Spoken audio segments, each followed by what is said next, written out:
Amigos y amigas, bienvenidos a El Oficio de la Memoria, un programa de TV UNAP, Televisión Universitaria, que consiste precisamente en conversar acerca de la memoria de la región de Tarapacá, auscultar nuestra identidad, auscultar nuestra configuración sociocultural, preguntarse de dónde venimos, inquirir acerca de nuestros desafíos mayores.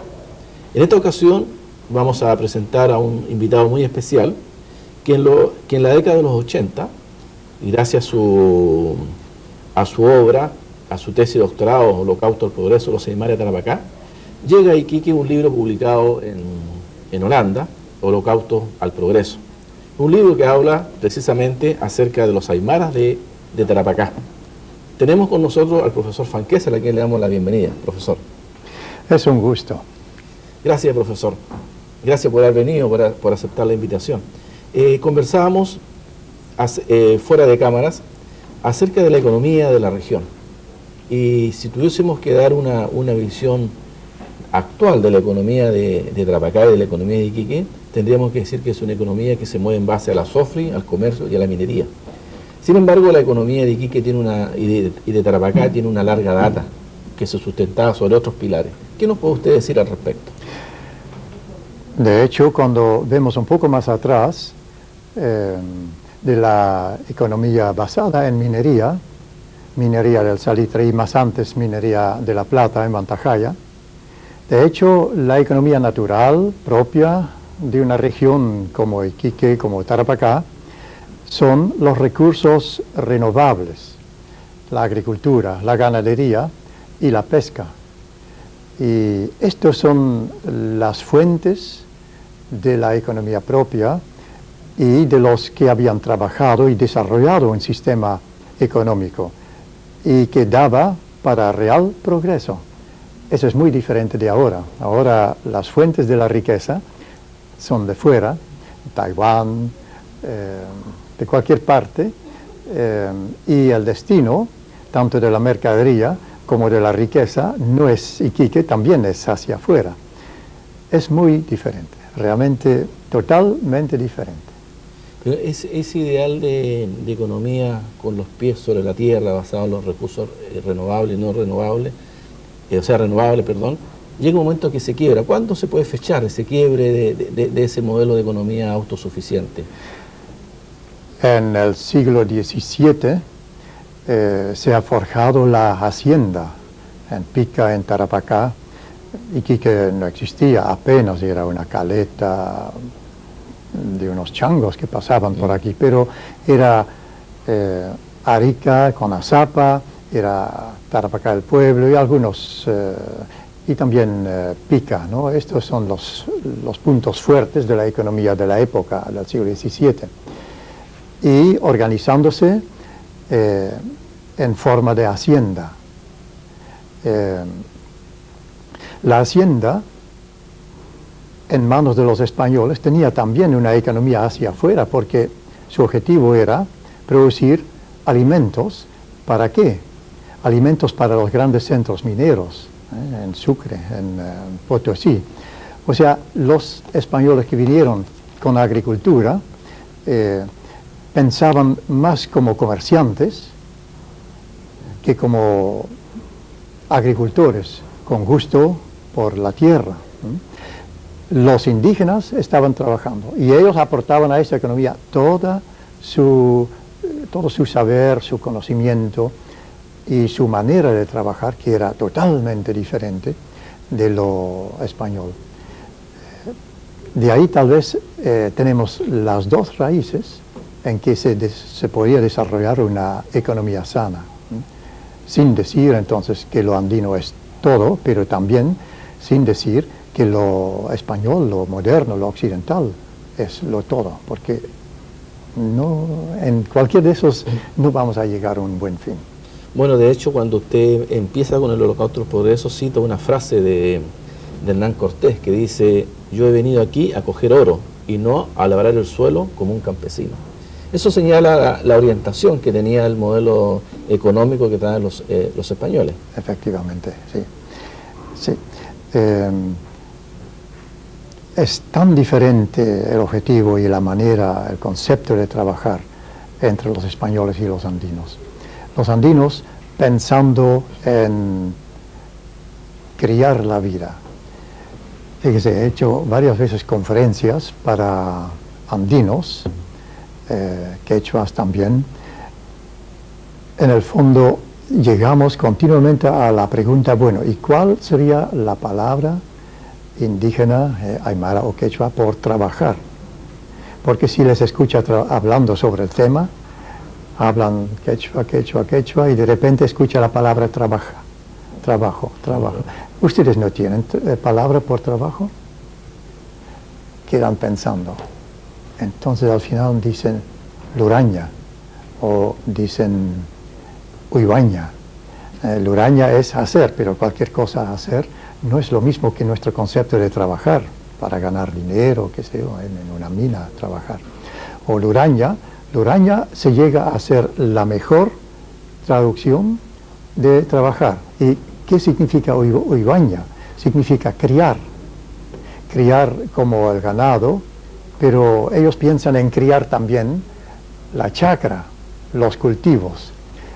Es criar a la manera como se cría hijos.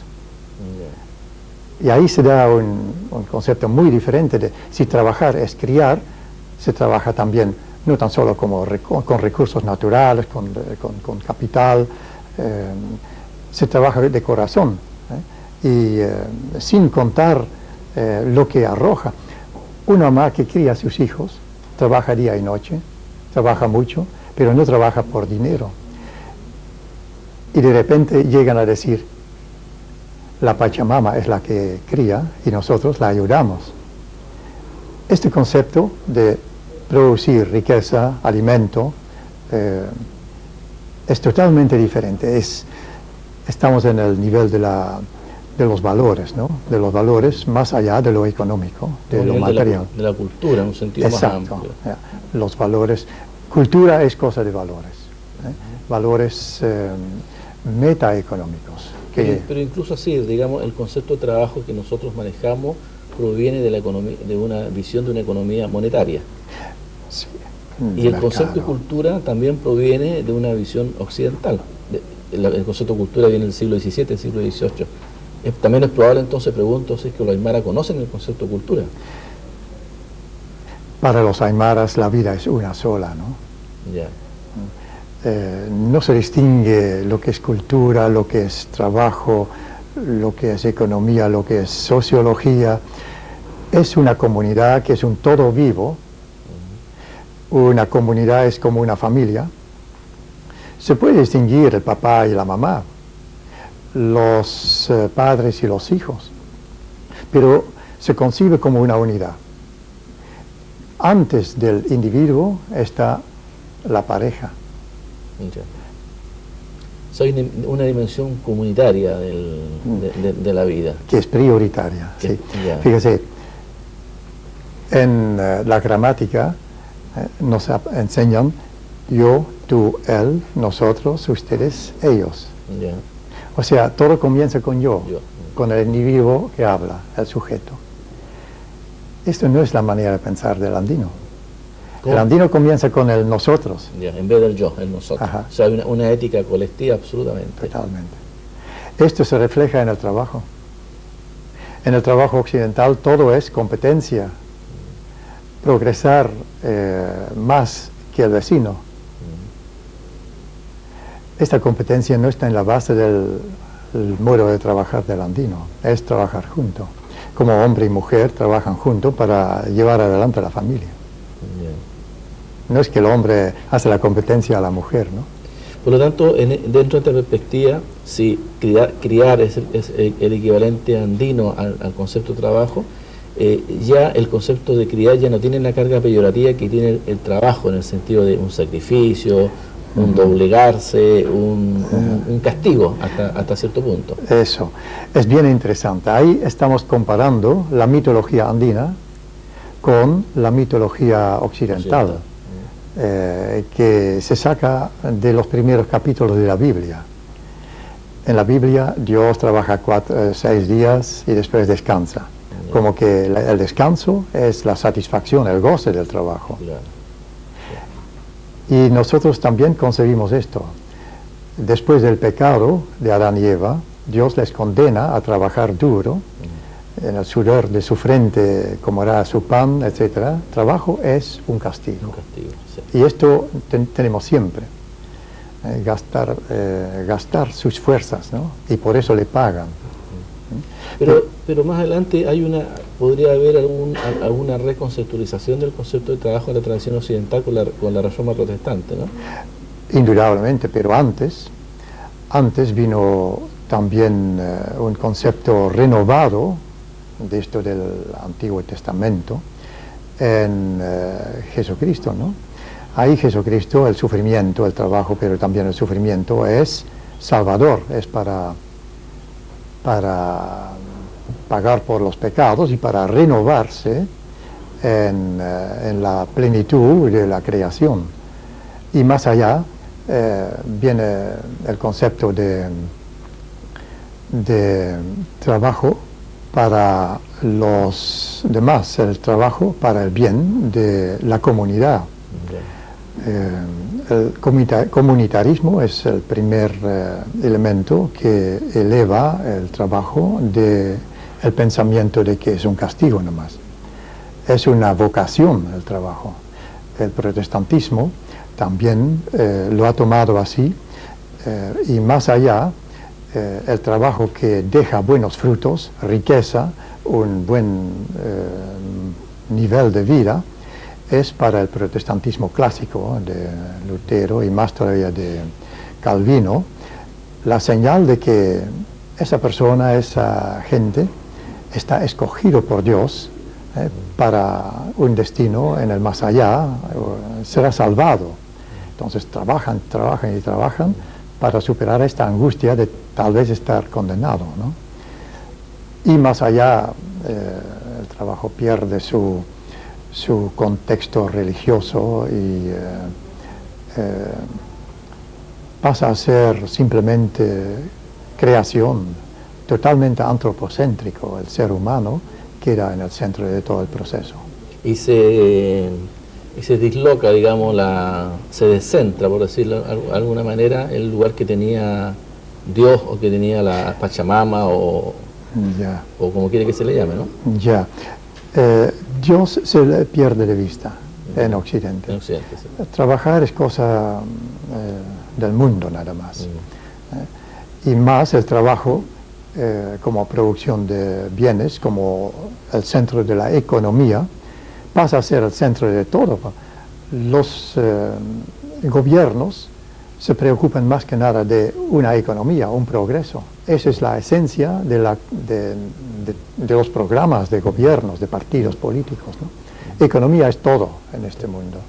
Pero ligado con lo mismo, en el siglo XVII, siglo XVIII, no solamente nace el concepto de cultura, no solamente nace este concepto de trabajo o esta cultura antropocéntrica, sino que también nace la doctrina del progreso, una idea sobre la cual es imposible pensar sin ella.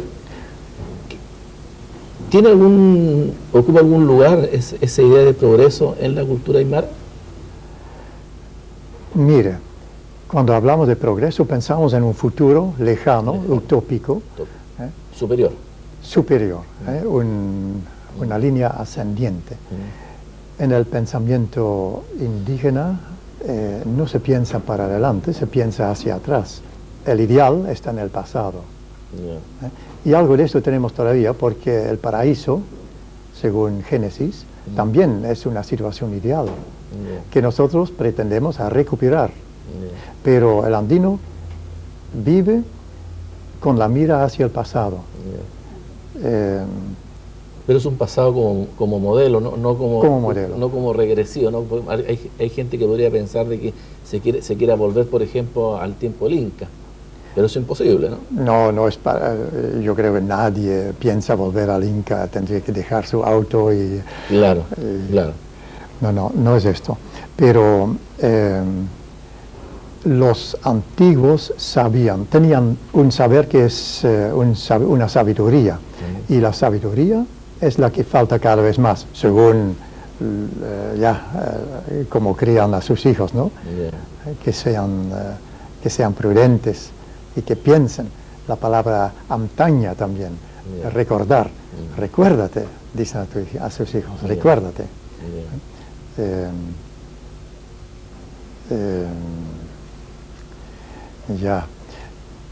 Hay muchos cuentos indígenas comienzan así. Tiempo adelante era así. ¿Tiempo adelante era así? Era así, tiempo adelante. O sea, mentalmente el andino está con la cara hacia el pasado que conoce. El futuro no conoce, está atrás, no sabe cómo será. A diferencia de la cultura occidental que borra el pasado y se inclina hacia el futuro. Eso, quiero olvidar el pasado. Quiero olvidar el pasado, ¿no? Y eso se nota incluso en términos cotidianos con la relación entre adultos o niños y viejos, donde el viejo es una carga ya, ¿no? En el mundo andino eso es distinto. En el mundo andino, los ancianos, fíjese, hay una base de crianza mutua. Los padres crían a los hijos y los hijos, cuando adultos, crían a sus padres ancianos. Esta mutualidad lo hemos perdido totalmente en la economía occidental, ¿no? Oiga, pero cuando uno lee el Holocausto del Progreso, uno se encuentra con una cantidad de información que habla un poco de cómo la sociedad aymara del norte grande chileno se sacrifica al progreso. ¿Qué queda entonces?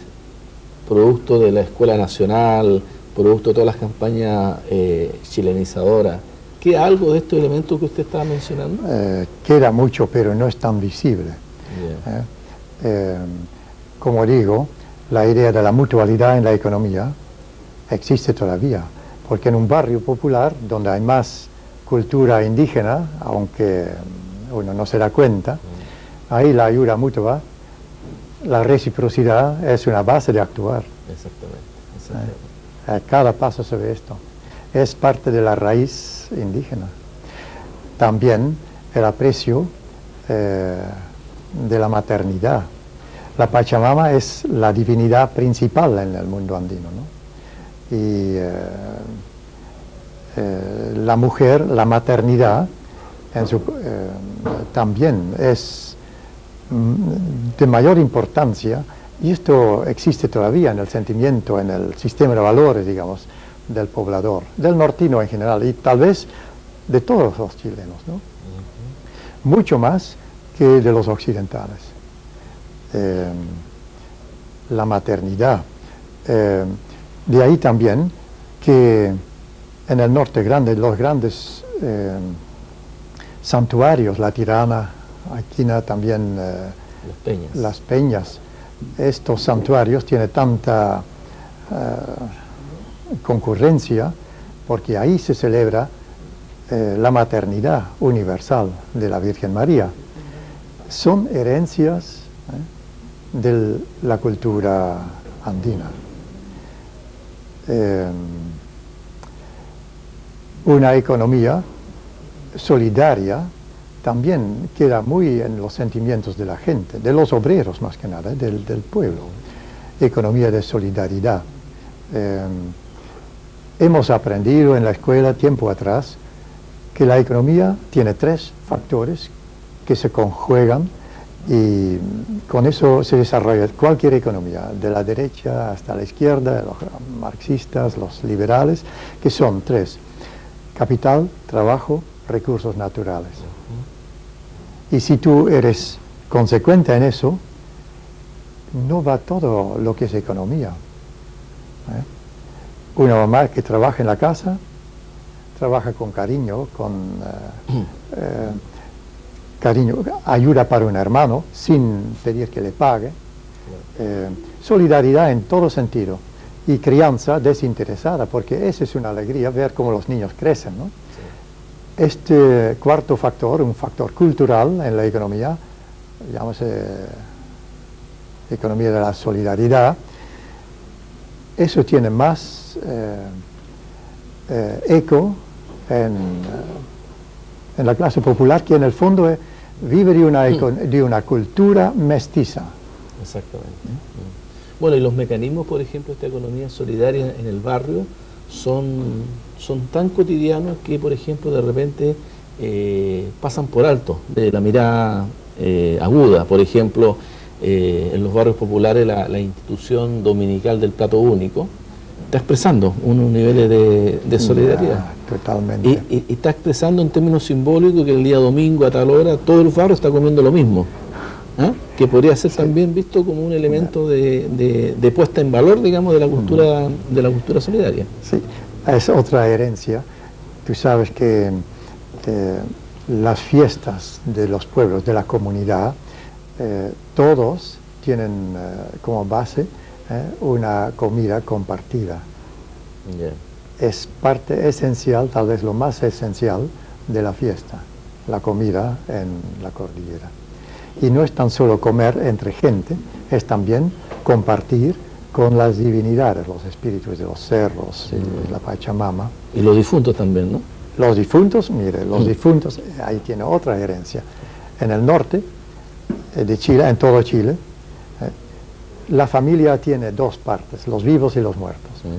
Los muertos visitan a los vivos en el 1 y el 2 de noviembre, se recuerdan y también como que vienen de visita en el día de su aniversario. Esto existe más fuerte todavía en la comunidad andina, más todavía en Perú y Bolivia, donde la cultura andina es más pura, realmente los vivos viven gracias a la protección de los muertos. Yeah. Y los muertos están presentes continuamente. Los vivos sueñan con los muertos y los muertos vienen a decirle: ¿qué has hecho con el ganadito que te dejé? Flojo eres. Entonces es como un factor de examen de conciencia y de recordar las obligaciones y la ética tradicional. Esa es la función real de los difuntos. Eso se expresa de alguna manera en este libro, Los vivos y los muertos, duelo y ritual mortuorio en los Andes, ¿no?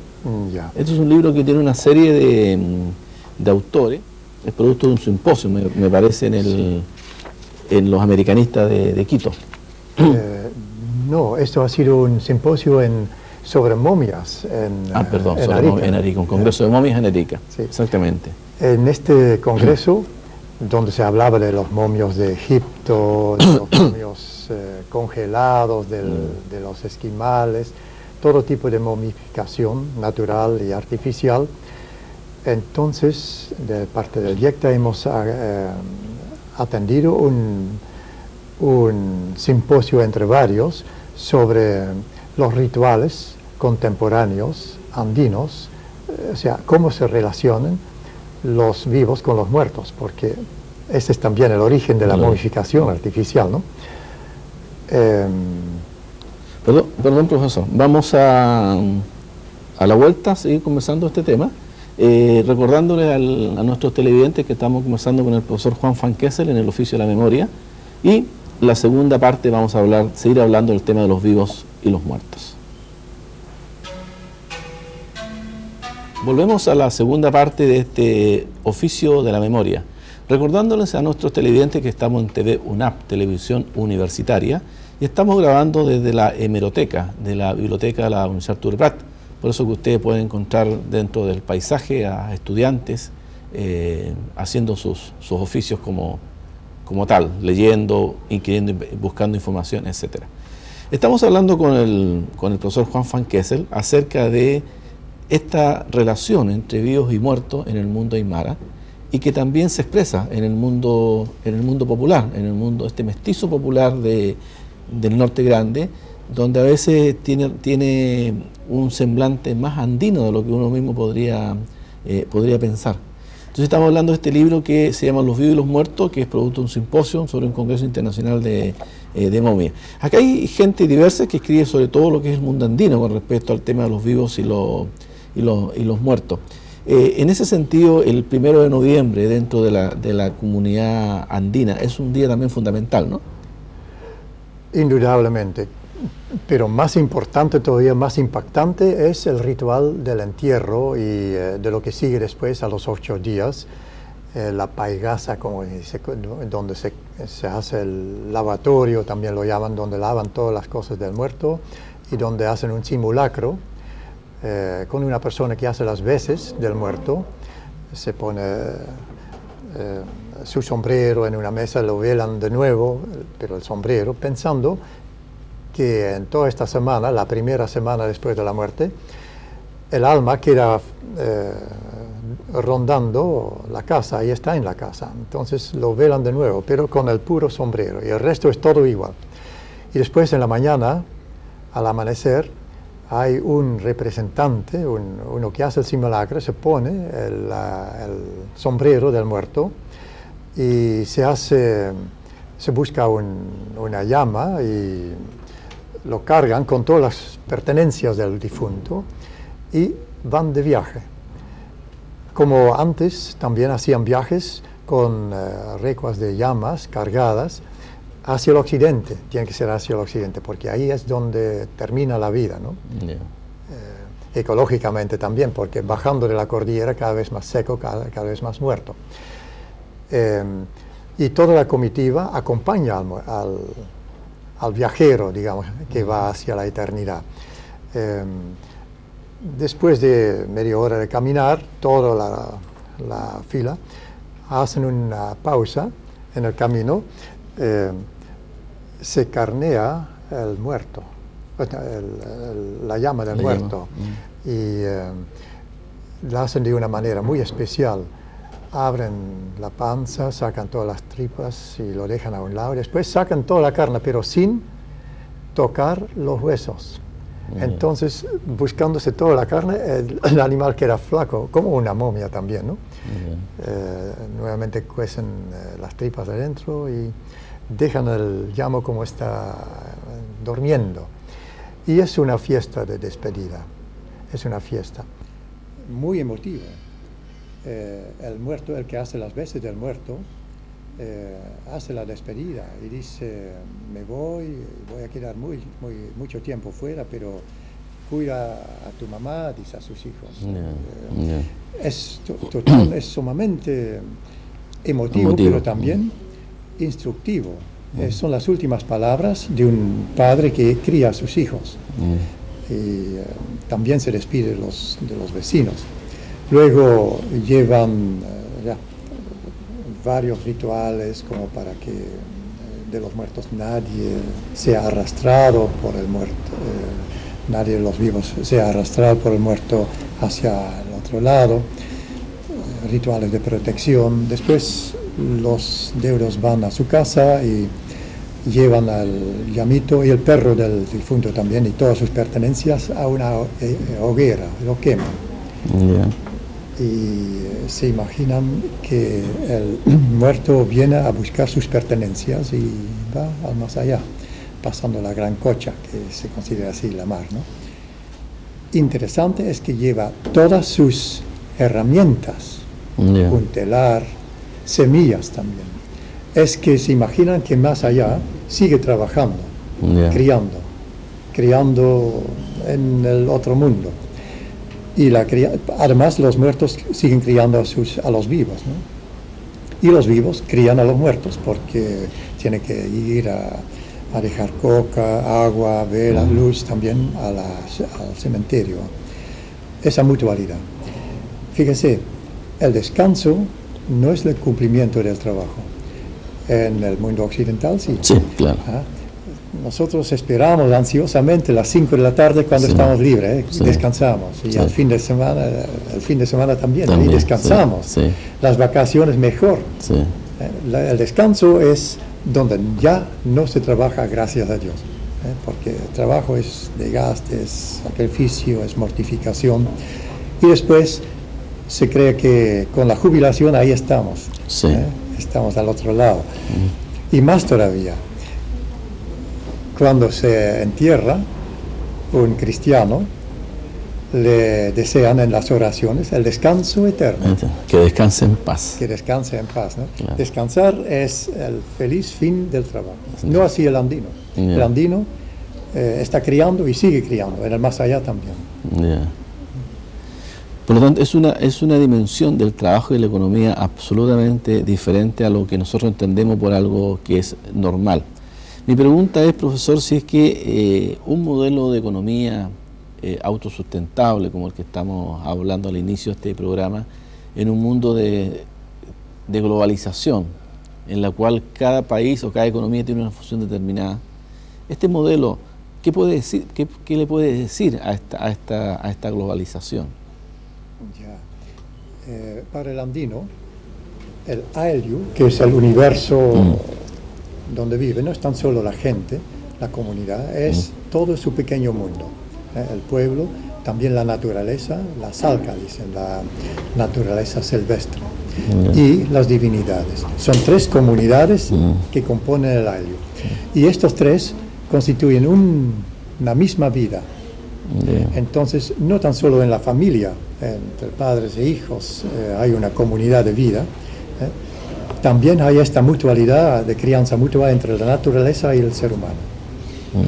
Entonces, y también las divinidades, porque todo está lleno de lo divino, ¿no? La divinidad está en todo. Está en todo. Entonces, crianza del ser humano, o sea, riqueza, economía, no es a costo de la naturaleza, es solo en base a la mutualidad. Si la crianza de la chacra, de la naturaleza se logra, entonces automáticamente también la chacra alimenta al ser humano. La chacra es personificada, todo es personificado. La chacra es como la madre chacra, como una presencia local de la madre tierra universal. Entonces, sustentabilidad está en la base del pensamiento económico andino. O sea, está garantizado el equilibrio ecológico, está garantizado la renovación de los mismos recursos. Usted plantea por ahí en algunos de sus libros, debe ser en Criar la Vida, que las chakras es un elemento orgánico, es un elemento vivo, es un elemento que tiene nombre y apellido, por decirlo de alguna manera, y que hay una relación con ella distinta a la relación que tiene un agricultor occidental. Muy diferente. Mire, el universo andino es como un mega cuerpo, un mega animal. Todo es vivo. Somos como órganos de este mega animal. En cambio, el pensamiento occidental, el universo, es como el cosmos, le decimos. El cosmos es un mega mecanismo que de por sí es muerto, ¿no? Los cuerpos celestiales se dan vuelta y vuelta. Es como un reloj. Esa es mecánica, cuando en el pensamiento andino se trata de orgánica, de elemento vivo. Perfecto. El viejo elemento de la comunidad, porque que muchos lo dan por algo superado históricamente, pero nos damos cuenta en nuestra realidad regional que eso está más vivo que nunca. Los ecologistas se dan cuenta. Bueno, ha sido la gran bandera de lucha de los ecologistas estos últimos años, ¿no? Profesor, siguiendo un poco con esta idea de que lo andino se manifiesta a nivel de lo popular, por ejemplo, con un sinfín de actividades. Usted, a fines de los 70, no me acuerdo muy bien el tiempo, usted sacó el libro Bailarines en el Desierto, que es 2 tomos, una tesis mimeografiada, ¿no?, que fue editado por la Universidad del Norte, en Antofagasta, si mal no recuerdo. Pero después usted, en base a ese mismo libro, sacó El Lucero del Desierto, que es un poco reiterar algunas ideas, renovar otras ideas, acerca de que el peregrinaje tiene una herencia andina, cosa que ya lo habíamos conversado, y que usted eso lo demuestra entre tantas otras cosas, por ejemplo, en el análisis de los cantos religiosos, como Logra la Flor, el mito del centro del mundo, y ese tipo de cosas. Y a pesar de haber nacido ese movimiento peregrino en la época del salitre. En la época del salitre, los primeros salitreros eran gente de la cordillera, de la precordillera, como anteriormente también eran los aymaras los que trabajaban en las minas de Bantajayo, los primeros. Y más allá de la cordillera chilena, de Bolivia venían muchos también. Hablando ahora de los años 1840 al 60, 80, 1880. En este tiempo, la mayoría eran gente local. 80 ya no, pero comenzando así. La iglesia estaba ausente cuando se comenzó a poblar la pampa salitrera, y los andinos que venían a trabajar a su manera nomás repetían, hacían lo que ellos acostumbraban. Ellos se acordaban de la madre tierra. En un principio todavía quedaba vivo de la madre tierra, a pesar de que ya no estaban con agricultura, pero sabiendo que estaban dañando la tierra, la madre. Se imaginan realmente que estaban produciendo heridas a la madre. Entonces, automáticamente lo que sabían, el baile, el canto, la fiesta patronal de su pueblo de origen, lo organizaban también en una capillita ahí en La Tirana, en cualquier otra parte también, ¿no? Siempre centrado alrededor de la maternidad universal de la Madre Tierra, con su nuevo nombre cristiano, la Madre María. Cuando escribí estos libros, Bailarines en el Desierto, yo no estaba cierto de esto, no sabía, ¿no? Yo llegué de Holanda, veía aquí una fuerte religiosidad popular, centrada en la Virgen María, en el santuario, y una religiosidad auténtica, muy sentida, y de gran apoyo moral para las personas en cualquier problema que estaban. A la vez veía yo que en estos tiempos, en los años 60, no estaban bienvenidos en la Iglesia Católica. Y yo, en una observación participante, se dice, yo me hacía miembro de un baile. Esto fue en Tocopilla. En Tocopilla. Y hacía todas las reuniones, los beneficios que se organizaban, los platos únicos, las rifas, todo eso. Participaba todo un año y hacía con ellos también el peregrinaje a La Tirana. Y esto fue para mí una experiencia más que solo descubrimiento. Una experiencia y donde me preguntaba cómo es posible y qué relación tiene con lo que era muy fuerte en ese tiempo, el movimiento obrero.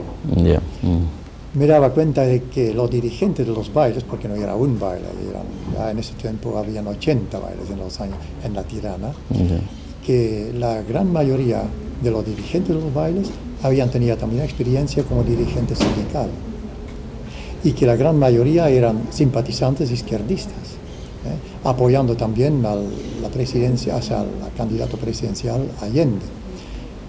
Entonces, ¿cómo combinar las dos cosas? El movimiento obrero y el movimiento de La Tirana. Entonces, estas eran las preguntas que yo me hacía.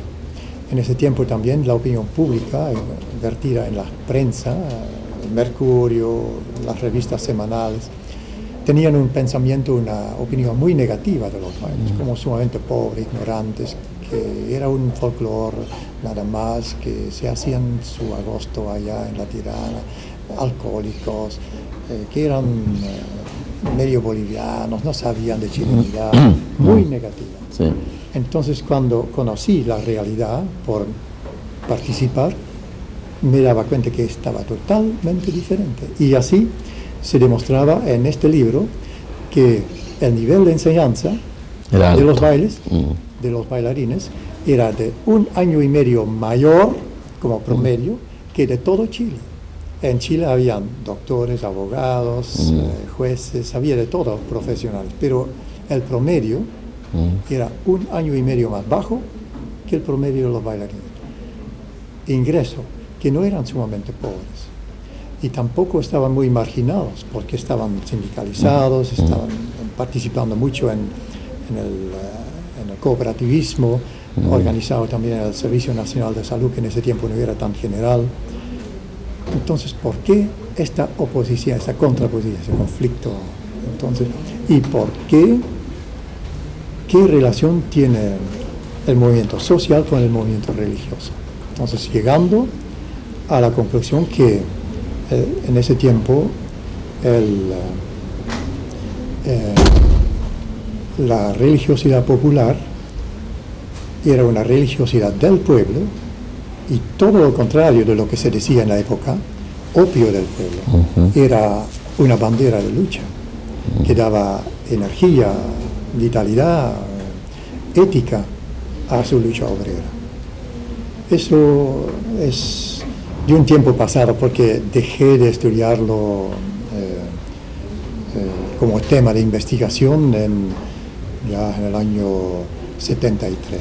Claro, pero en los bailarines del desierto, usted, como bien dice, trata de probar la idea de que estos no son grupos ni marginados, ni desintegrados, ni grupos carentes de educación. Hasta ahí hay una mirada estrictamente sociológica del tema, ¿no? Pero cuando usted en los 80 saca El lucero en el desierto, ya ofrece una interpretación más de adentro del fenómeno, porque usted acá ya analiza qué es el peregrinaje como una experiencia mística, como una experiencia, como un estar en contacto con una divinidad diferente a la vida cotidiana.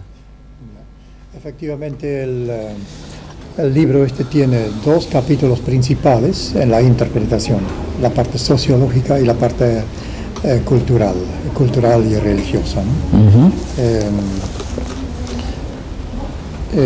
Entonces, en la segunda parte, la parte que indaga en la religiosidad popular, se llega a descubrir los valores andinos tradicionales y que tienen mucha vigencia en los devotos a la Virgen de la Tirana.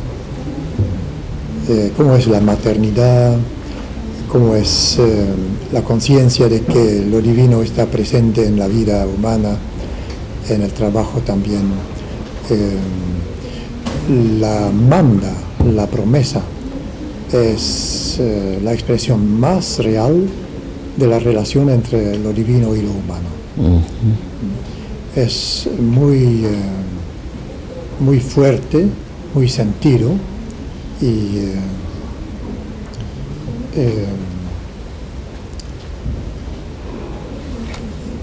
cosa que también me ha llamado mucho la atención, la manda se hace con qué motivo. Se hace casi en un 100%, pero pongámosle un 90% relacionado con la vida, la salud y la vida.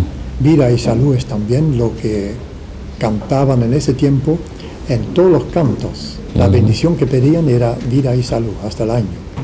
Hasta el año, sí. Ahí lo tiene, la maternidad en el concepto andino también es la Pachamama, es la que garantiza, la que alimenta, la que da los remedios, las hierbas medicinales.